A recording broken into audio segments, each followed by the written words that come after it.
C'est mieux comme ça.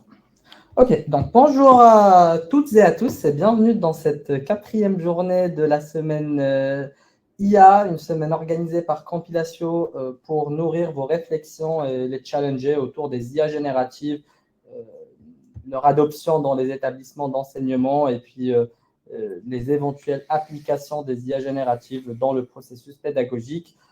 Aujourd'hui, on clôture cette semaine avec une conférence qui va justement essayer d'expliquer, d'aller explorer une perspective d'application des IA génératives dans le processus pédagogique. Pour ceux qui nous rejoignent aujourd'hui et qui peut-être ne me connaissent pas, je suis Mohamed du pôle communication de Compilatio. Je m'occupe de l'organisation, de l'animation et puis de la modération du chat. Avec moi, ma collègue Lucille. Lucille, je te laisse te présenter. Oui, bonjour à tous. Donc, je fais également partie du service communication chez Compilatio depuis plusieurs années. Et on est ravis aujourd'hui d'organiser ces conférences parce que on a vu là sur le début de la semaine qu'elles ont vraiment plu, que vous avez trouvé des sources d'inspiration, des bonnes pratiques, des idées d'application. Donc, on est vraiment ravis de contribuer à ces réflexions qui sont en lien avec l'activité de Compilatio. Pour ceux qui ne nous connaissent pas, Compilatio, donc juste en quelques secondes, on est une entreprise qui accompagne les établissements dans leur démarche d'intégrité académique. Donc, historiquement, on faisait des logiciels de détection de similitudes. Depuis 2 ans, on a ajouté à nos offres des logiciels de détection de contenu généré par IA. Et donc, on n'offre pas seulement des logiciels, mais effectivement une multitude de ressources et d'outils pour vous accompagner vraiment dans la démarche au total. Voilà, je ne fais pas plus longtemps sur Compilatio. Juste quelques mots sur l'espace sur lequel on se trouve aujourd'hui. Pour ceux qui ne connaissent pas, donc Trainer Central, vous avez un petit onglet questions où vous pouvez nous poser toutes vos questions. On essaiera d'y répondre soit au fil de la session par écrit, soit on fera remonter vos questions aux intervenants à la fin plutôt. Vous avez l'onglet chat pour tous les échanges un peu plus informels. Vous pouvez également prendre des notes personnelles, donc qui vous seront envoyées juste à vous à la fin de la session. Et nous avons volontairement coupé vos micros pour qu'on puisse bien tous s'entendre et qu'il n'y ait pas de bruit parasite. Merci Lucille pour cette présentation. Aujourd'hui, on clôture cette semaine sur l'IA avec Frédéric, dirigeant de Compilatio, et Mélissa, chef de produit. Nous avons eu le plaisir d'accueillir pendant cette semaine Jean-François Van de Peul de l'Université de Lausanne lundi, Guy Mamoumani, professeur en école de commerce et spécialiste du numérique le mardi, et puis hier, Yves Moreau de l'Université Jean Moulin Lyon 3. Aujourd'hui, on va essayer d'aller encore plus loin dans les réflexions autour de l'IA générative avec une exploration de l'IA au service de l'évaluation des étudiants et de la correction de travaux. Frédéric, Mélissa, sans plus tarder, je vous donne le contrôle de la session. Je vous laisse partager votre support pour qu'on puisse avancer. Donc, transfert de la session. Normalement, tu as dû recevoir ta demande, Mélissa. Oui, c'est bon.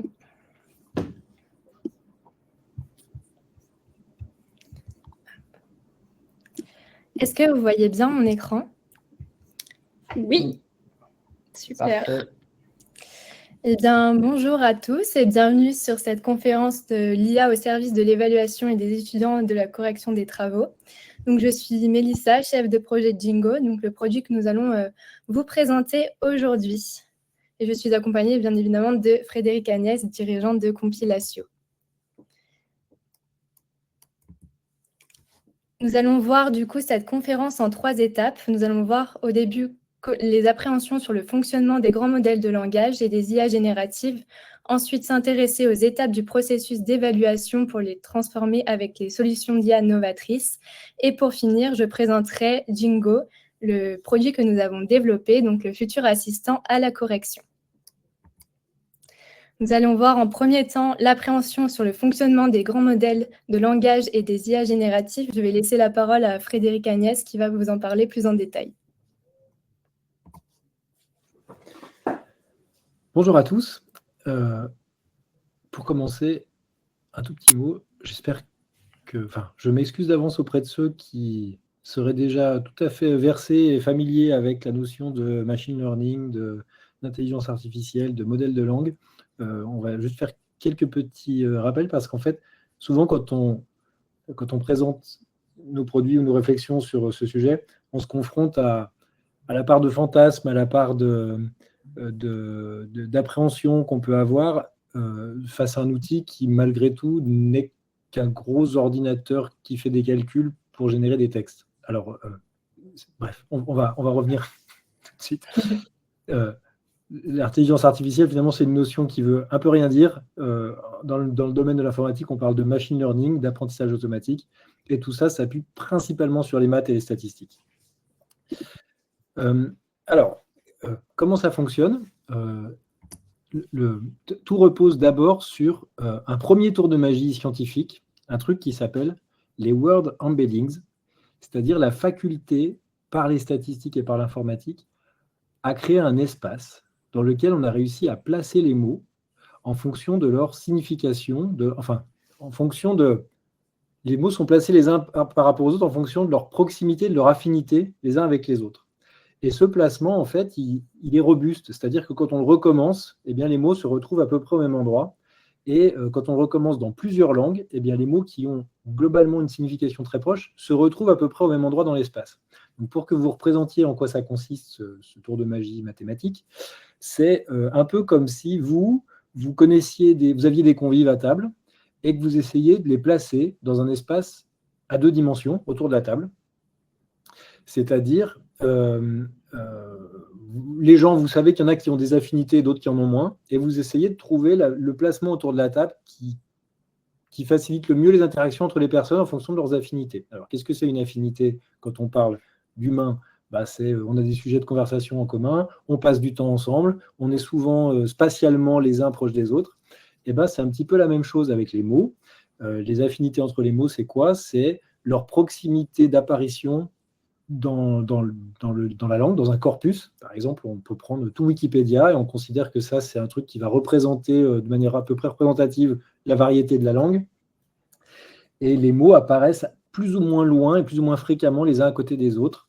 Et grâce à ça, on fait un placement de table, sauf que ce n'est pas dans un espace à 2 dimensions, c'est dans un espace même pas à 3 dimensions, c'est dans un espace à 500, 1000 dimensions.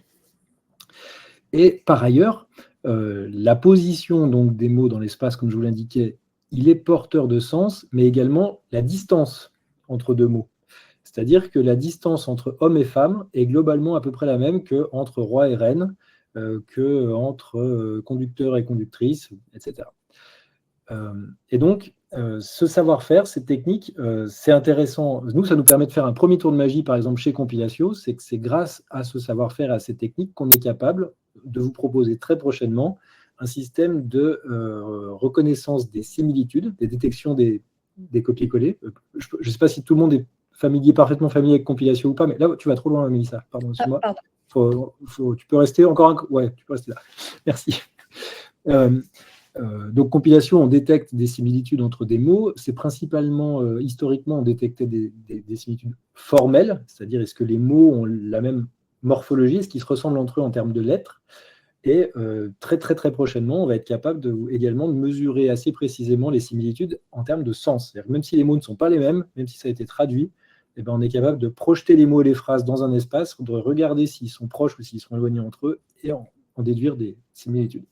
Donc ça, c'est la première couche qui permet le tour de magie de l'intelligence artificielle qui parle. La deuxième couche, c'est là encore des statistiques, donc là tu peux passer, c'est que en réalité, les enchaînements de mots, ils ne sont pas totalement aléatoires, ils sont statistiquement prévisibles.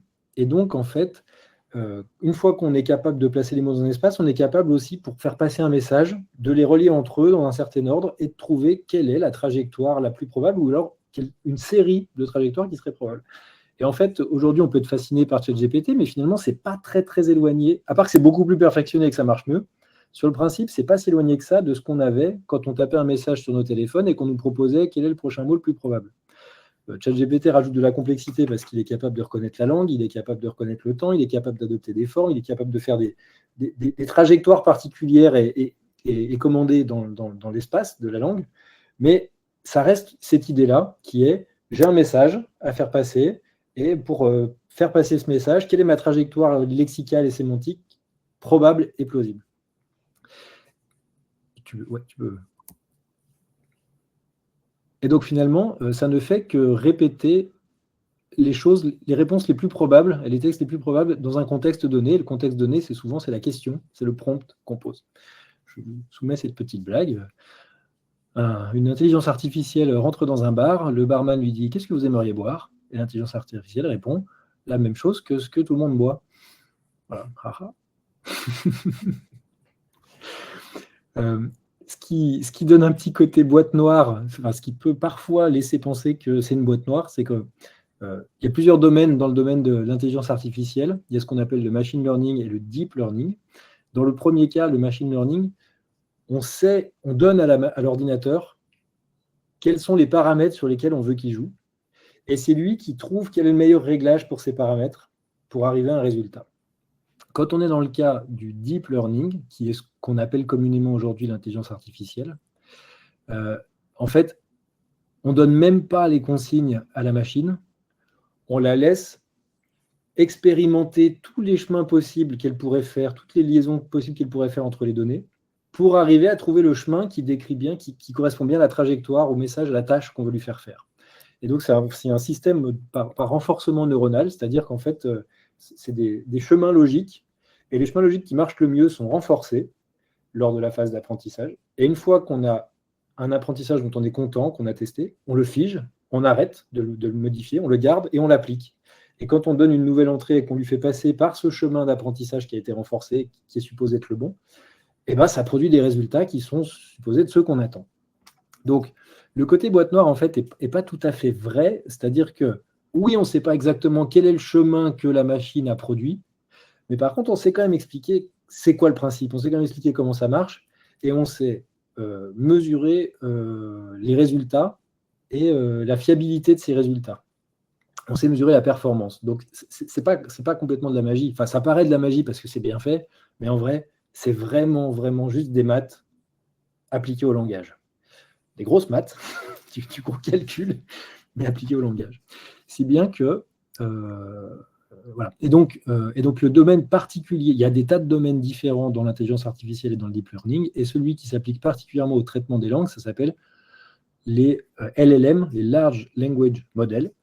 Et le plus connu de tout cela, c'est ChatGPT, mais en fait, si tu peux passer, oui, Mélissa, s'il te plaît, c'est en fait une discipline qui est un petit peu ancienne, qui a quelques années, et ce n'est pas le premier ChatGPT, modèle de langue. Il y a eu plusieurs modèles de langue plus ou moins performants auparavant, et de plusieurs marques, plusieurs sociétés. Voilà, il y a des grandes tendances. À la fin, ChatGPT nous a tous bluffés parce qu'il était super efficace, mais voilà, c'est un parmi le lot. Il y en avait d'autres avant et il y en aura sans doute d'autres après. Et en tout cas, Compilatio, j'en profite pour dire que moi, je me réjouis totalement de cette nouvelle technologie et de ces nouvelles possibilités qui sont offertes. Chez Compilatio, on est quand même très attaché à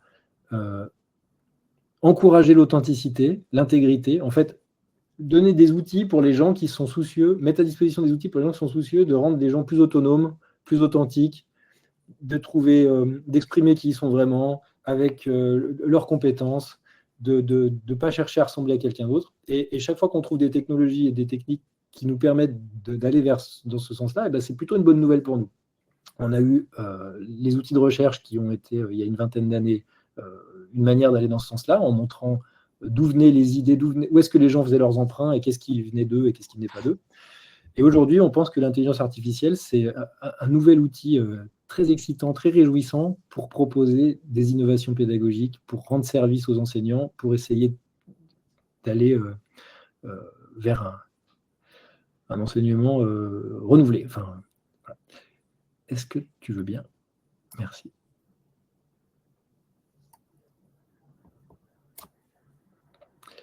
Et la dernière chose, c'est, j'entends parfois les gens dire oui, mais l'intelligence artificielle, elle ne produit pas toujours le même résultat. Alors c'est vrai si on regarde à la surface des choses, mais ce n'est pas vrai si on regarde les choses d'un point de vue sémantique. Si vous lui posez une question très ouverte, genre cite-moi un animal, oui, elle va vous donner un animal différent à chaque fois. Mais si vous lui posez une question à peu près guidée, le résultat que vous aurez sera sémantiquement très proche. Et d'ailleurs, avec nos systèmes de mesure de similitude, si on pose la même question et qu'on regarde le résultat généré 2, 3, 4 fois par ChatGPT, ben en fait, à chaque fois, on les considère comme similaires quand on fait des mesures de similitude. Ils sont sémantiquement très proches. Donc, ça produit quelque chose de prédictible d'un point de vue scientifique. Après, étonnant quand même d'un point de vue humain, parce qu'on n'est pas capable de faire les prédictions qu'eux font, que la machine fait, mais si on refait faire à la machine la prédiction, elle refait à peu près la même. Et donc, cela nous offre des opportunités, et notamment, il y a un certain nombre de problèmes, de challenges dans l'enseignement qu'on a identifiés, sur lesquels on s'est interrogé, où on s'est dit, mais comment est-ce qu'on pourrait essayer de faire de quelque chose d'utile et d'intéressant pour l'enseignement avec ces outils, avec notre savoir-faire, avec les relations qu'on a. Et donc, on a dressé certains constats que Mélissa va vous présenter, va vous expliquer, et qui nous amène à envisager aujourd'hui de proposer de nouveaux services, notamment Jingo, qu'on va vous détailler. Merci pour votre attention. Le premier constat que nous avons observé était que les IA génératifs sont bel et bien utilisés par les étudiants et que les établissements commencent à encadrer, accompagner, sensibiliser et former pour l'usage de l'IA.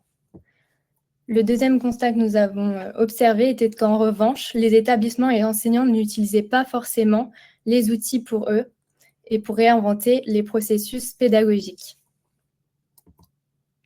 Donc, on s'est posé une question, et si un outil pouvait révolutionner ce processus et aider les professeurs à révolutionner l'enseignement aujourd'hui?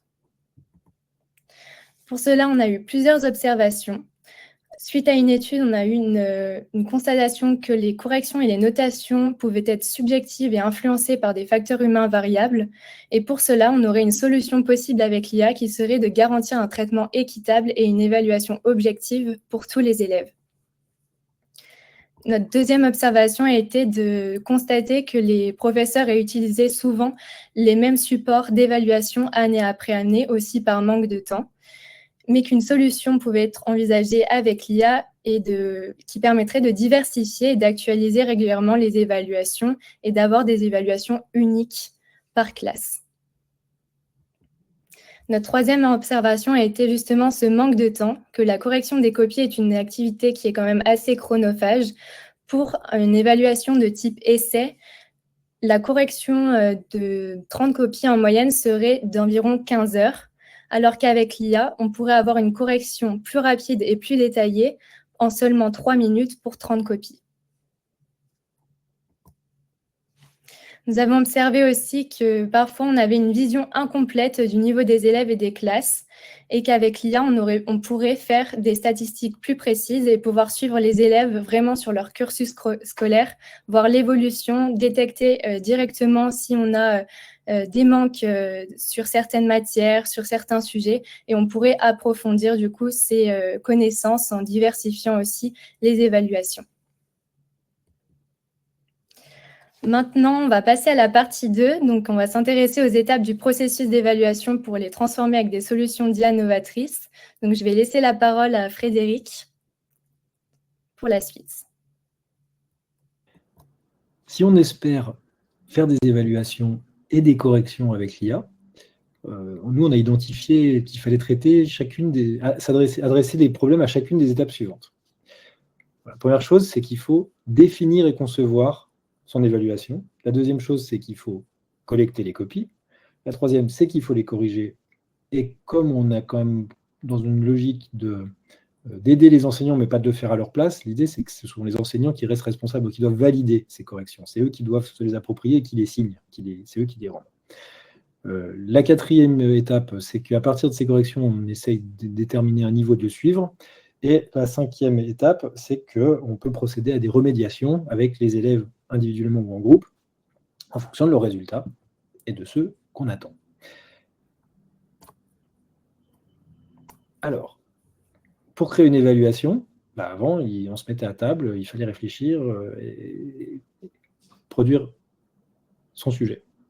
Aujourd'hui, on a l'opportunité de, en renseignant un titre, une matière, un niveau et une durée souhaitée, eh bien, à partir de ces simples éléments-là, éventuellement un matériel de référence, si on a des cours ou des documents, eh bien, on va avoir la possibilité de faire générer automatiquement des sujets avec différentes questions, avec un corrigé, avec une proposition de barème qui vont être, entre guillemets, prêtes à l'emploi et qu'on peut régénérer autant de fois qu'on le souhaite pour avoir des variations pour un groupe 1, pour un groupe 2, pour un groupe 3, pour faire des variantes de questions, pour le refaire mais avec un peu plus de difficulté ou avec un peu moins de temps. Bref. Donc c'est le premier niveau, première étape qui peut être transformée. Aujourd'hui, donc, il y a deux aspects pour nous qui nous semblent importants. Il y a être capable de générer à partir de rien ces évaluations. Et puis, il y a un deuxième aspect qui est important, c'est si on essaye de s'insérer dans un flux de travail que vous maîtrisez déjà, qui vous est déjà habituel, eh bien, on pense que c'est important de pouvoir récupérer les évaluations que vous faites déjà et de manière assez simple, les convertir, les structurer dans le système pour que le système sache quelle est la question que vous vouliez poser, que vous aviez prévu de poser, quel est le barème que vous aviez prévu d'appliquer, etc. Donc, en gros, c'est une notion soit de générer une évaluation à partir de zéro, enfin à partir d'instructions, soit de reprendre une évaluation que vous aviez déjà et que vous souhaitez utiliser dans le système. Ok, bon, j'ai rien à ajouter sur ce sujet. La deuxième étape, c'est qu'il s'agit de collecter les travaux. Alors, collecter les travaux, on peut proposer une interface où les élèves vont venir collecter leurs réponses.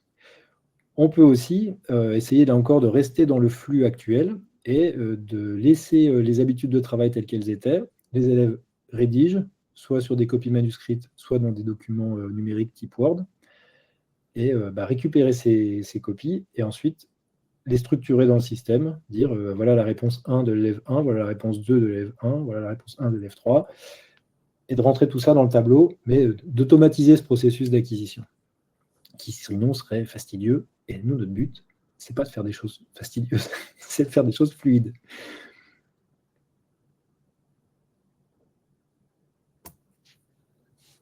En matière de collecte également, effectivement, il y a un enjeu à identifier les canaux qui sont les plus utilisés et qui sont préférés. Donc, en l'occurrence, ce qu'on appelle les LMS, les plateformes pédagogiques qui sont les plus utilisées. J'ai un petit coup d'œil en même temps pendant que... est-il possible de générer des évaluations en sciences? Oui, il est possible de générer des évaluations aussi bien en sciences que, dans les sciences dites dures, maths, physique, chimie, que dans des sciences dites molles, économie, histoire, molles. En tout cas, plus littéraires, s'appuyant sur des productions plus littéraires. Et c'est également possible de s'adapter à des niveaux, que ce soit du primaire, du secondaire, du supérieur. Pour ce qui est ensuite de la validation des corrections, donc là, le terme que je vous avais un petit peu évoqué tout à l'heure, c'est que l'important, pour gagner du temps, c'est qu'il faut qu'il y ait de la correction, une partie de la correction soit prise en charge, soit accompagnée, soit suggérée par l'IA.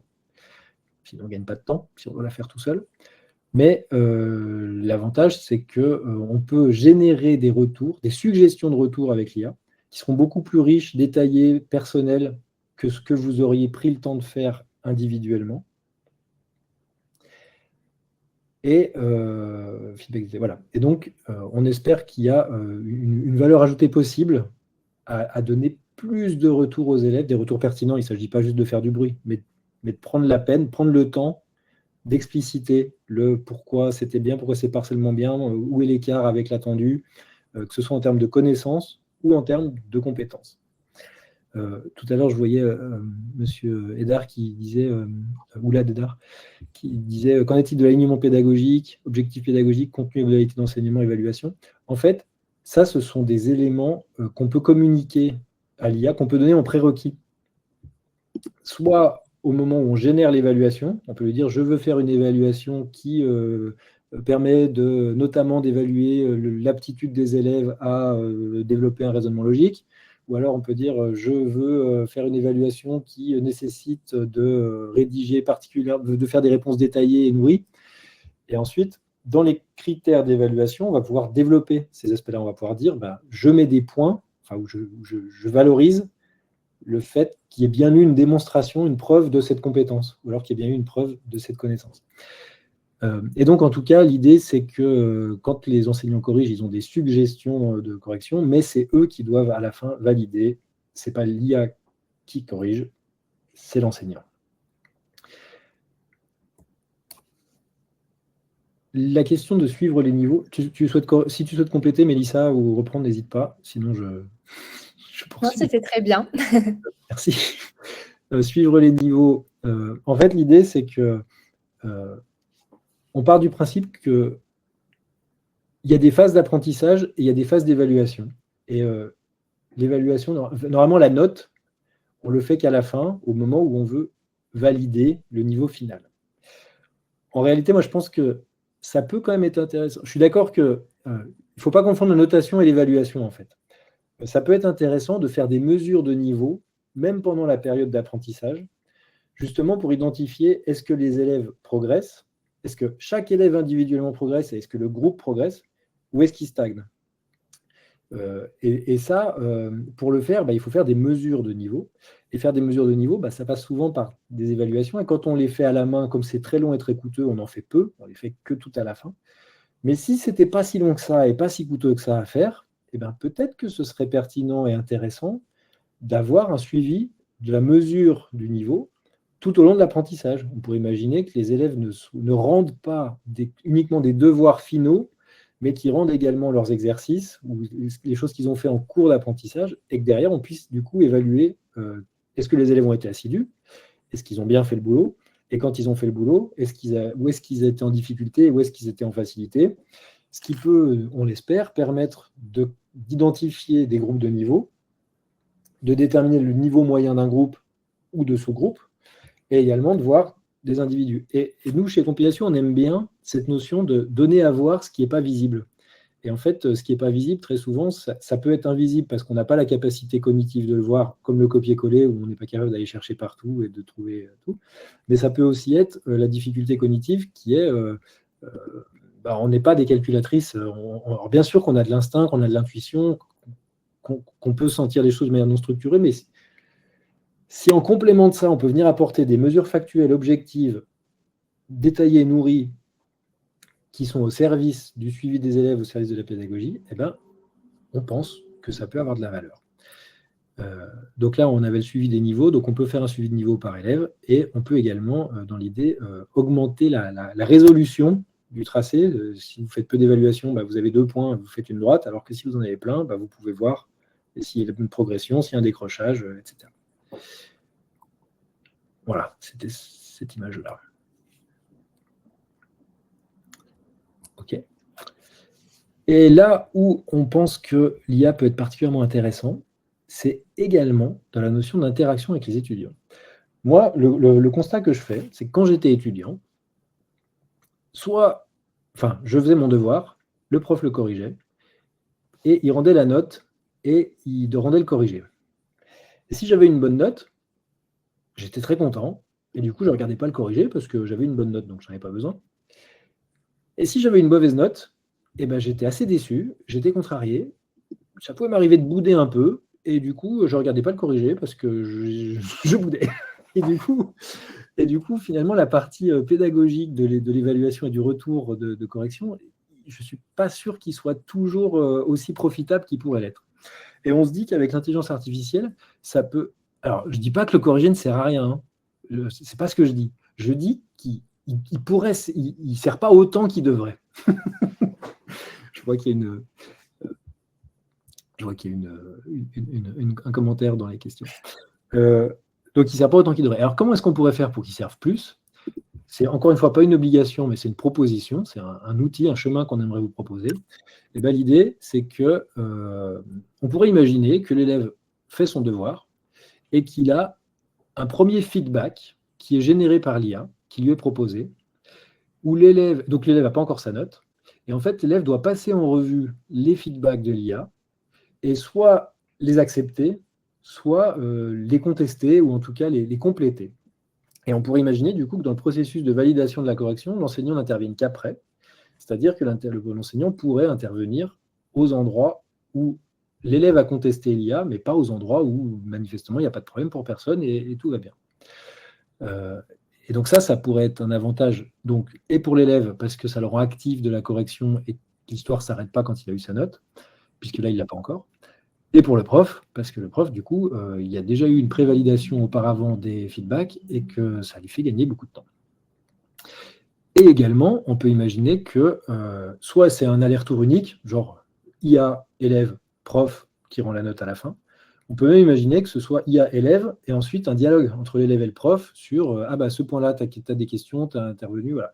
Et on peut espérer que le temps qu'on aurait gagné sur la correction brutale, on puisse le réinvestir sur les échanges, sur la remédiation, et là aussi, grâce aux données qu'on produit, soit une remédiation collective quand c'est une difficulté pour tout le groupe, soit une remédiation individuelle quand c'est une difficulté individuelle. Ensuite, Django pourra-t-il proposer un corrigé et corriger lui-même des copies sur un sujet qu'il n'a pas créé? Alors, oui, on pense que l'intelligence artificielle, du coup j'utilise ce terme, mais c'est comme commode. En fait, factuellement, l'outil intelligence artificielle, qu'est-ce qu'il fait? C'est qu'il compare un corrigé et des barèmes, enfin des critères d'évaluation, avec une production d'élèves.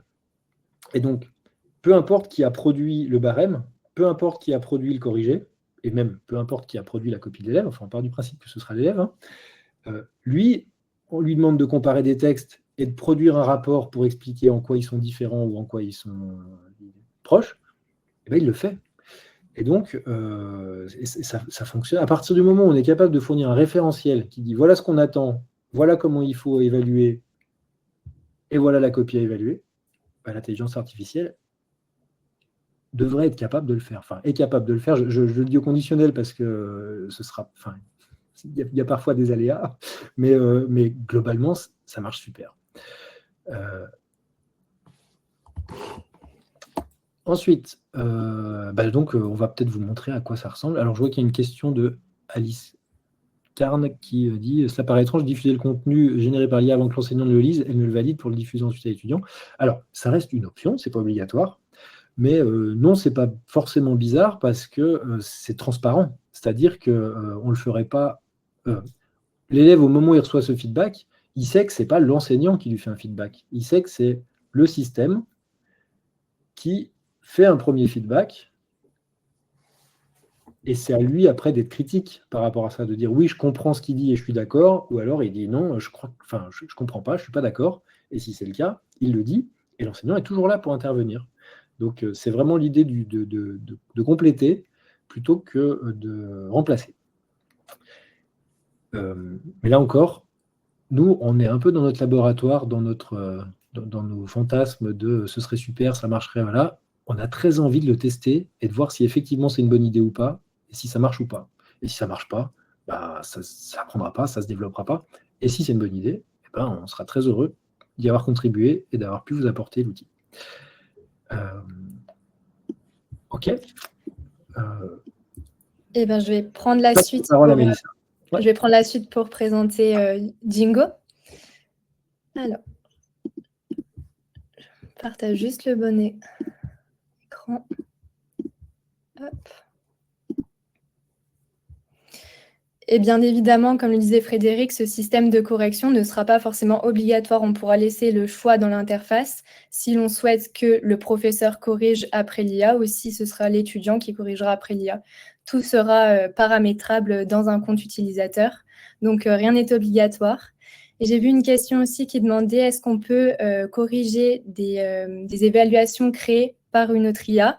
Oui, il n'y a pas de problème. Comme vous l'a dit Frédéric, c'est de la comparaison de texte. À partir du moment où on a un référentiel, le modèle de langue que l'on utilisera dans Django pourra faire sa correction à partir des éléments qu'on lui donne. Est-ce que vous voyez mon écran? Oui. Eh bien, on commence. Alors, vous pouvez retrouver toutes les informations de Django sur la landing page à l'URL django.ai. Sur cette landing page, on vous présente les différents services que rendent Django et sa solution aujourd'hui, qu'est-ce qu'elle est aujourd'hui. Aujourd'hui, on est toujours en phase de bêta-testeur, donc une version bêta qu'on va mettre à disposition courant d'année 2025, plutôt vers le début d'année, à des tests à grande échelle. Vous pourrez demander, si vous souhaitez participer à cette phase de test, en bas de landing page, un accès au compte. On a un formulaire disponible juste ici. On va étudier chaque demande et donner petit à petit des accès pour participer du coup à cette phase de test et vous donner toutes les ressources nécessaires et pouvoir échanger avec vous aussi sur l'utilisation de Django. Qu'est-ce que vous en pensez? Quelles sont les features que vous souhaitez? Qu'est-ce que vous en pensez et qu'est-ce que vous améliorerez si vous avez un besoin spécifique? L'objectif, c'est vraiment de co-construire ce produit main dans la main avec les professeurs pour répondre au mieux à votre besoin d'utilisateur. Donc, une fois que vous recevrez vos comptes via mail, vous aurez la possibilité de vous connecter dans le header, donc en cliquant sur « Se connecter ». Je vais me connecter à mon compte.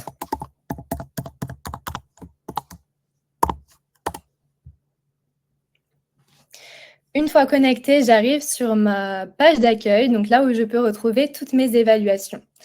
Donc aujourd'hui, je vais vous présenter une évaluation que j'ai créée avec ChatGPT qui est sur le sujet de l'analyse de texte littéraire Le Rouge et le Noir de Stendhal, donc une évaluation en français, du coup pour un niveau de seconde générale. Donc là, j'arrive dans le corps de mon évaluation et je peux voir que j'ai déjà ajouté dans mon interface 3 copies d'élèves. J'ai Léa Trocourt, Donald se trompe et Mathis distrait. On peut voir que dans la partie statut, on voit l'évolution de ma correction, où j'en suis et qu'est-ce que j'ai fait jusqu'à présent dans mon interface. J'ai déjà corrigé du coup la copie de Léa Trocourt qui a été validée aujourd'hui, on voit la date, avec une note finale de 34 sur 45. J'ai pu voir aussi que pour Donald se trompe, j'ai commencé ma correction, mais qu'il m'en reste 2 à valider puisque j'en ai validé seulement 3 sur 5. Donc là, je vais vous montrer comment corriger une copie. Je clique sur la copie de l'étudiant et là, j'arrive au cœur de sa copie. J'arrive ici, je vois la note temporaire, donc le statut de mon évaluation. Donc pour l'instant, l'étudiant a 6 sur 45, c'est la note que l'IA lui a attribuée. Comme vous l'a dit Frédéric précédemment, l'objectif, c'est pas de remplacer les professeurs, mais d'accompagner le professeur dans la correction pour lui faire gagner du temps. Donc on va toujours administrer une note temporaire et le professeur sera le décisionnaire final pour la note et pour les éléments de correction.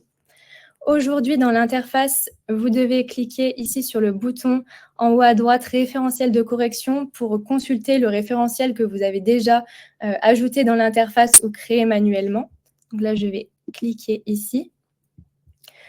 Pour que ce soit plus clair pour vous, je vais diviser mon écran en 2 parties. Donc plus tard, bien évidemment, les 2 s'afficheront dans le même écran pour faciliter l'utilisation de Django. On peut voir ici que j'ai déjà validé ma question 1 et ma question 2, ma question 3 aussi. Et je vais du coup passer à ma question 4, qui est relever et commenter 2 figures de style importantes et expliquer leur effet sur le lecteur. Donc là, je vois par exemple que je veux modifier la correction qui a été fournie par l'IA. Je vais cliquer ici sur « Modifier » et je vais pouvoir, dans cette interface, donc je vais mettre à côté, bien évidemment, le référentiel de cette question, sinon ça va être compliqué de corriger. Mais là, je vais pouvoir voir ce qui était déterminé de base, ce que j'ai envoyé à l'IA. En fait, pour cette question, j'avais déterminé que 3 points seraient administrés si l'étudiant avait identifié et précisé les 2 figures de style dans l'extrait, donc métaphore, comparaison, hyperbole et ce qui se trouvait dans le texte. J'ai administré aussi 2 points si l'explication de l'effet produit par chaque figure de style sur la compréhension et l'émotion du lecteur avait été citée, et 2 points si la justification de la pertinence des figures choisies et la clarté de l'interprétation. Donc là, je vois que pour Donald se trompe, si je regarde ce qu'il a fourni, l'IA a attribué 0 sur 7 avec un commentaire. Donc, si je suis d'accord avec ce commentaire, je peux directement le valider et passer à la question suivante. Et si je souhaite le modifier, je peux toujours modifier cette partie-là ou rajouter aussi un feedback d'amélioration. Donc là, pour l'exemple, je vais valider et fermer. On voit qu'il me reste encore une correction à valider. Là, si je me mets ici et que je trouve que la correction est bonne, que je n'ai pas forcément besoin de modifier la correction, je vais directement cliquer ici dans la carte sur le bouton « Valider ». Mon évaluation est passée en note finale. Et là, si je retourne sur mon écran principal en haut à gauche en cliquant sur le bouton, je vais voir que mon évaluation est validée et que Donald a eu du coup 6 sur 45. Je vais remettre mon écran en plein écran, nickel. Et maintenant, je vais vous montrer aussi comment corriger. Donc là, je vais rajouter une copie d'un élève. Je vais cliquer sur « Ajout de rendu » et je vais glisser la copie de Clara Studios. Hop, on voit que mon évaluation, enfin la copie de l'étudiant a été ajoutée, que la correction est en cours. Donc en attendant que la correction soit faite, je peux toujours naviguer dans mon interface et cliquer sur, par exemple, le détail de l'évaluation où je peux consulter le référentiel qui a été créé et aussi le sujet à partager aux étudiants pour qu'ils puissent faire l'évaluation et les partager plus simplement. Donc là, je peux télécharger le sujet et l'envoyer aux étudiants pour qu'ils puissent répondre de leur côté.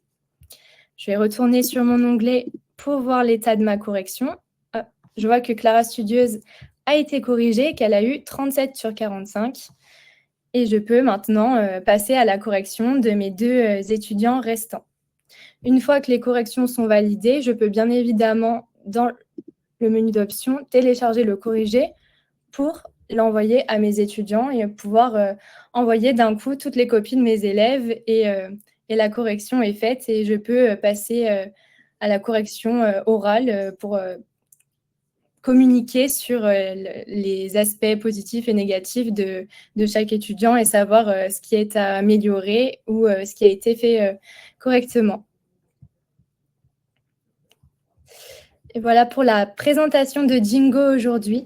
Donc il y a quelques questions à la conversation auxquelles on peut peut-être... Alors,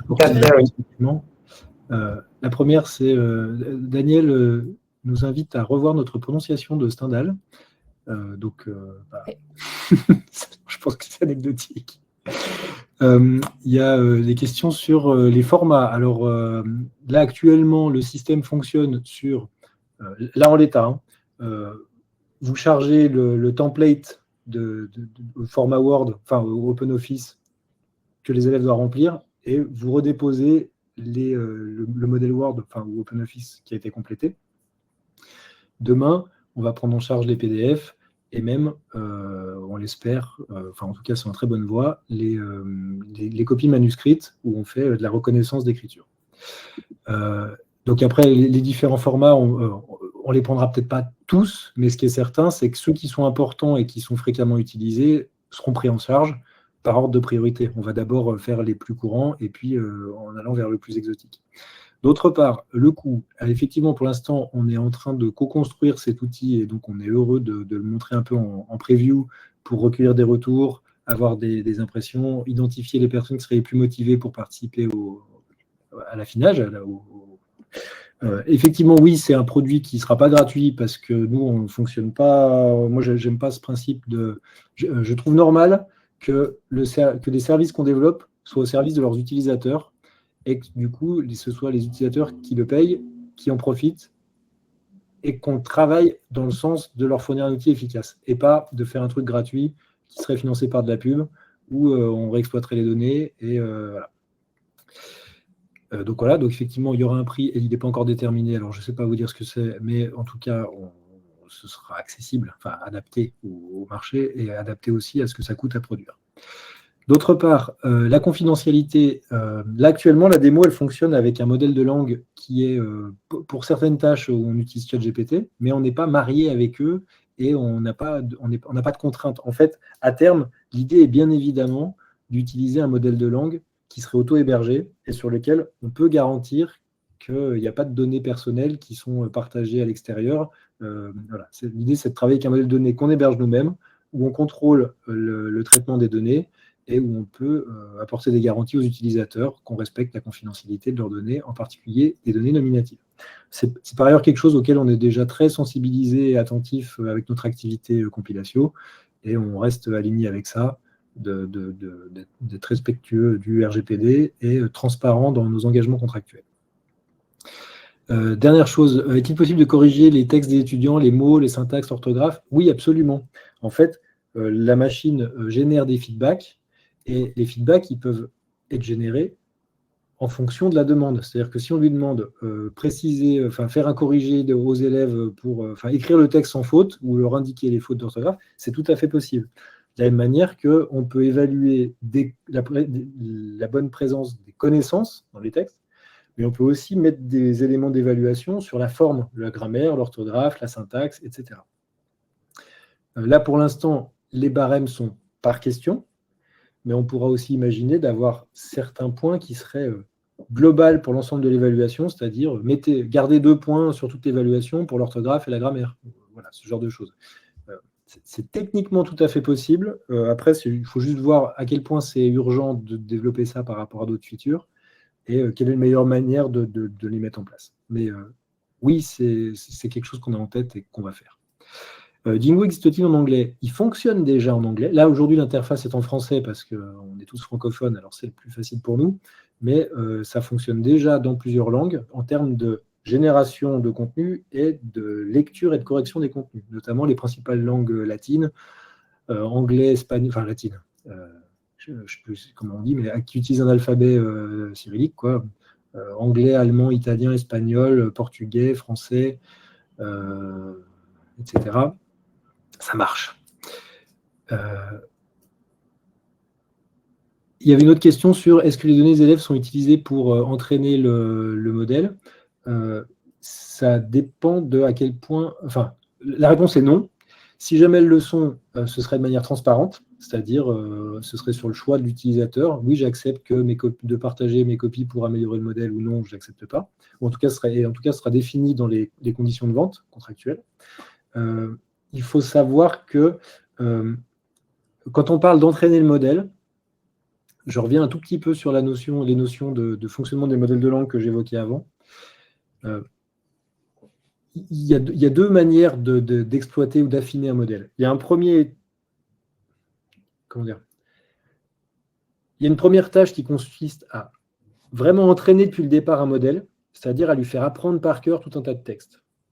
Et il y a un deuxième niveau de travail qui est, je prends un modèle qui sait déjà parler, mais je le spécialise. C'est-à-dire, j'utilise des données, je l'entraîne sur des tâches spécifiques. Et donc, cet entraînement-là, il ne lui apprend pas à parler. On prend un modèle qui sait déjà parler. C'est juste qu'on le spécialise en lui disant, on veut que tu travailles de cette façon-là. On veut que tu te spécialises dans... Je sais pas, je donne un exemple. On va l'entraîner à lui dire, quand je te dis conducteur, tu me réponds conductrice. Quand je te dis directeur, tu me réponds directrice. Quand je te dis... bref, vous avez compris. Et lui, du coup, le modèle, il sait déjà parler, mais il comprend que la tâche qu'on attend de lui, c'est d'être très bon à transformer les masculins en féminins ou les féminins en masculins. Et donc, entraîner un modèle de cette manière-là avec des données n'a aucune chance de faire ressortir les données dans les productions. Et donc, voilà, c'est juste pour apporter des nuances sur le fait que tout usage des données n'est pas forcément machiavélique ou ne présente pas forcément un risque objectif de diffusion des contenus. Le vrai risque, il est quand vous utilisez des données pour apprendre au contenu à parler, et après, quand il parle, il répète ce qu'il a appris. Et donc, c'est là où ce qu'il a appris peut ressortir, et c'est là où ça peut être dangereux pour les données. Mais enfin, encore une fois, nous, on est très, très attentifs au respect de la donnée, des propriétés intellectuelles, industrielles. On est très sensible au fait que de nombreux clients ont des réticences à travailler avec des pays qui ne sont pas très respectueux ou qui n'ont pas un cadre juridique suffisant pour assurer la confidentialité des données. Je pense notamment aux États-Unis. Et que c'est pour ça qu'on a une alternative intéressante et il faut qu'on soit au niveau et attentif face à ces exigences-là. Oui, il y aura une interface en anglais. Je vois qu'il y a la question qui se pose. Et est-ce qu'il y en a d'autres que j'ai ratées? Il faudra peut-être un moment revoir notre copie sur la conception de propriété intellectuelle et originale. Nous venons de citer au plus grand braquage de la somme de connaissances d'intelligence collective disponible sur Internet. Oh, bah, il y avait déjà eu Google qui avait fait ça il y a 20 ans. Mais oui, effectivement, chaque fois qu'il y a des grosses innovations technologiques, c'est quand même souvent des pirates qui sont à la manœuvre et qui d'abord récupèrent tout, font le truc, et après on voit d'un point de vue réglementaire comment on peut s'arranger. Ça, c'est malheureusement une constante. On peut s'interroger sur l'intérêt d'un devoir conçu par une IA, préparé et rendu par l'étudiant à l'aide d'une IA, puis corrigé par une IA. Alors, je suis tout à fait d'accord avec vous. Ça a un côté un peu obscène de se dire que les IA se parlent entre elles et qu'en fait, on fait que les regarder. Ce n'est pas l'esprit. Il y a quand même des moyens qui permettent de créer des conditions qui évitent ça. On peut, par exemple, s'assurer que les devoirs ont été produits dans des conditions où les élèves n'avaient pas accès à la technologie. On peut également mettre en place des outils de vérification ou d'analyse des contenus. À titre d'exemple, je vous parle aussi un petit peu de ce qu'on fait à Compilatio. Donc, comme vous le savez, Compilatio, on fait de la détection de similitudes. Je vous ai expliqué qu'on était aussi capable de détecter les traductions et les reformulations maintenant. Qu'on est aussi capable de faire, avec une assez bonne précision, une analyse statistique des textes pour déterminer s'ils ont été générés ou pas par une IA. Ce n'est pas infaillible, mais c'est très performant. Et donc, ça fonctionne déjà bien. Et on a également dans nos cartons un autre outil qui est, on veut fonctionner à l'inverse. Alors, ce n'est pas encore tout à fait mature, mais bref, ça fait rien entre nous. En fait, l'idée n'est pas d'identifier quels sont les textes qui auraient été copiés ailleurs. L'idée est d'être capable de certifier quels sont les textes qui auraient bien été produits par leur auteur. Et donc, à partir du moment où on a un certain nombre de données de référence qu'on sait qu'on attribue à un élève, on est capable de dire si, d'un point de vue stylométrique, un nouveau texte est cohérent ou incohérent avec les anciens textes de l'élève. Alors, à chaque fois, c'est jamais du 100%, c'est jamais du parfait, mais pour nous, on croit que le but de nos outils, c'est pas d'empêcher de manière absolue et certaine de tricher quelqu'un qui veut absolument tricher. Le but, c'est de créer les conditions et des environnements pour encourager le comportement honnête. En fait, l'image que je prends très souvent, après j'essaye de... Vous m'arrêtez si je prends trop de temps là, si je ne suis pas dans les temps. C'est comme quand vous êtes dans un parc et qu'il y a une pelouse où vous avez le droit d'aller et une pelouse où vous n'avez pas le droit d'aller parce qu'elle est en train de pousser ou parce que j'en sais rien. Il y a le niveau 0 de la sécurité qui est on n'a pas de panneau, il n'y a rien et on laisse les gens se débrouiller et souvent ils vont un peu n'importe où. Après, il y a un premier niveau qui est je mets juste un petit panonceau devant qui dit ne marchez pas sur la pelouse, elle est en train de pousser. Bon, il y en a que ça arrête, il y en a que ça n'arrête pas. Il y a encore un deuxième niveau qui est je mets une petite barrière basse que je peux enjamber, mais visuellement, je vois qu'elle est là. Bon, bah, là, ça arrête encore plus de gens, mais pas forcément tous. Après, il y a je mets la barrière d'1,50 m. Là, à la 1,50 m, normalement, tous ceux qui ne sont pas fermement décidés à passer, ils n'y vont pas. Mais celui qui veut sauter par-dessus, il pourra toujours. Et après, il y a le mur de 5 mètres de haut avec les gardes, les vigiles, les barbelés. Et là, on commence à être dans la haute sécurité. Mais on croit que ce n'est pas ça notre boulot. Donc, nous, on est dans la barrière d'1,50 m. Voilà, pour résumer. Parce qu'on croit que c'est suffisant et que c'est ça qu'il faut pour 99% des élèves. Et ceux qui ne veulent pas faire ça, enfin ceux qui ne jouent pas le jeu, vous les voyez d'une autre manière. Enfin, on ne travaille pas pour eux. Voilà. Et sans doute que vous non plus. Je passe la parole à Lucille et à Mohamed et à Mélissa, enfin je ne sais plus, mais merci à tous pour votre attention. J'espère que ça vous aura intéressé ou inspiré, ou ça vous donnera quelques idées de « Ah oui, on pourrait faire des évaluations autrement avec l'IA. On espère que vous êtes enthousiastes, que vous aurez envie de vous en servir. Je me réjouis de voir tous vos signes. Merci. Et voilà. Merci Mohamed et Lucille d'organiser cette semaine et cet événement qui semble avoir eu beaucoup de succès et être très apprécié. J'ai hâte de débriefer ça avec vous. Merci beaucoup Frédéric pour cette présentation. Merci également Mélissa pour la présentation du produit. C'était très intéressant. Je pense qu'on a fait un peu le tour de toutes les questions qu'il y avait dans le chat. On remercie tous les participants d'avoir joué le jeu et puis de vous être inscrits, d'avoir assisté à ces conférences. C'était un réel plaisir de les organiser. On espère que cela a pu nourrir vos réflexions sur le sujet des IA génératives et que vous avez appris quelque chose. Merci à tous. Donc, les replays seront disponibles prochainement sur notre chaîne YouTube. On vous enverra un email quand ça sera prêt. Vous aurez également un formulaire pour informer vos retours, pour nous faire part de vos retours directement après la fermeture de la session. C'est très important pour nous parce que comme ça, on améliore nos événements, on connaît vos besoins, on sait à quoi vous vous attendez. Donc, on vous invite à les remplir. Merci beaucoup à tous. Merci aux intervenants et bonne fin de journée. À très, très bientôt pour d'autres événements compilation. Merci à tous. Bonne fin de semaine. Au revoir.